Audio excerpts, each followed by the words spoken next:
Post operative care గురించి వస్తే మన కామన్గా ఇష్యూ డెఫినెట్గా పెయిన్.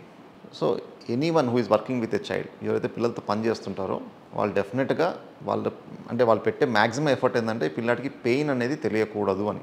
అండ్ మనకు డెఫినెట్గా పెయిన్ తగ్గడానికి వచ్చే మెడికేషన్స్ కూడా చాలా బాగున్నాయండి, చాలా పద్ధతులు ఉన్నాయి. సో మనం అది round the clock pain relief పెట్టేస్తాం.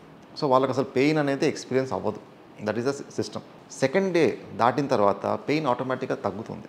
అప్పుడు ఈ రౌండ్ ది క్లాక్ సిస్టమ్ని మనం అవర్స్లో డివైడ్ చేస్తాం. అంటే ఒక మెడిసిన్ ఇస్తే అది ఒక 6 hours పనిచేస్తుంది. ఈ ఎఫెక్ట్ తగ్గే లోపల మనం సెకండ్ మెడిసిన్ ఇస్తాం ఇలా. So pain management in children అనేది అది సపరేట్గా అసలు స్పెషల్ కేర్ తీసుకోబడుతుంది so that they don't suffer. మనం కడుపుకు ఆపరేషన్ చేయకపోతే ఫీడింగ్ వెంటనే స్టార్ట్ చేసేసుకుంటాం. కానీ కడుపుకు ఆపరేషన్ చేస్తే పాపం ఆ పిల్లలు 4 to 5 days అన్న వెయిట్ చేయాలి. సో ఫీడింగ్ టైంలో ఇబ్బందులు ఉంటాయి.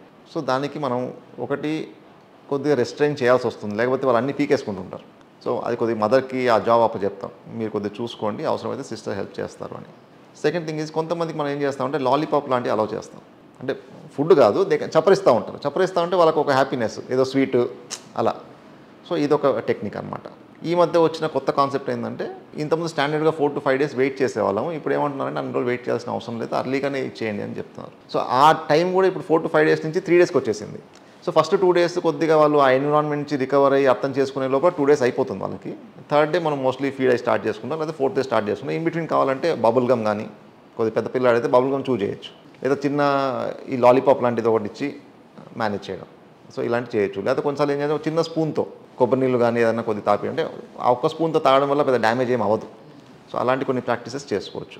థర్డ్ ఇబ్బంది వచ్చేసి ఈ పీకేసుకోవడం. అన్ని అగ్రెషన్ లేకుండా చూసామనుకోండి యూజువల్గా ఏం పీకోరు, కానీ అక్కడికి ఉంటారు పిల్లలు, డెఫినెట్గా పీకేసే వాళ్ళు ఉంటారు, మళ్ళీ మనం వేయాల్సి వస్తుంది, ఇవి జరుగుతూ ఉంటాయి. కానీ దాన్ని ఎంతవరకు తగ్గించగలమో అంత తగ్గించగలం. మదర్ రోల్ చాలా ఇంపార్టెంట్ ఇక్కడ. మదర్ యాక్చువల్గా కేర్ తీసుకొని మదర్ చెప్తే చాలామంది పిల్లలు వింటారు. మనం డైరెక్ట్గా ఇన్వాల్వ్ కాకుండా మదర్ని ట్రైన్ చేసామనుకోండి, మదర్ చెప్పేది వింటారు.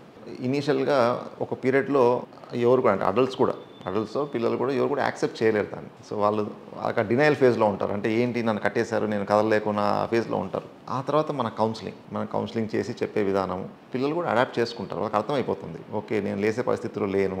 నెక్స్ట్ డిస్ట్రాక్షన్ ఎలాగో వాళ్ళు అంటే కీప్ దెమ్ ఎంటర్టైన్డ్. వాళ్ళకు ఒక పేపర్ ప్యాడ్ ఇచ్చి పెయింటింగ్ చేయించడము, లేకపోతే ఒక చిన్న గేమ్ తీసుకొచ్చి వాళ్ళతో పాటు కూర్చొని మనం ఆడడము. సో వాళ్ళు కదలేకపోయినా ఏదో ఒక యాక్టివిటీలో ఇన్వాల్వ్ అయి ఉంటారు కాబట్టి డిస్ట్రాక్టెడ్గా ఉంటారు. సో పెయిన్ రిలీఫ్ ఇచ్చి కొద్ది కౌన్సిలింగ్ చేసుకొని ఈ డిస్ట్రాక్షన్ క్రియేట్ చేయగలిగితే I think they will adapt. Most of them will adapt. మనం అనుకుంటాం, చాలామంది పేరెంట్స్ బాగా టెన్షన్ పడతారు, మావాడు అస్సలు ఒక చోట ఉండనండి, అక్కడ దూకుతాడు ఇక్కడ దూకుతాడు, అది చేస్తాడు, ఎలా ఉంటాడో మాకు తెలియదు, మేము టెన్షన్ పడతాం. ఏం అవ్వదమ్మా, మేము రోజు పిల్లల్ని చూస్తాం కదా, అంత భయపడేది ఏమీ ఉండదు. They will adapt.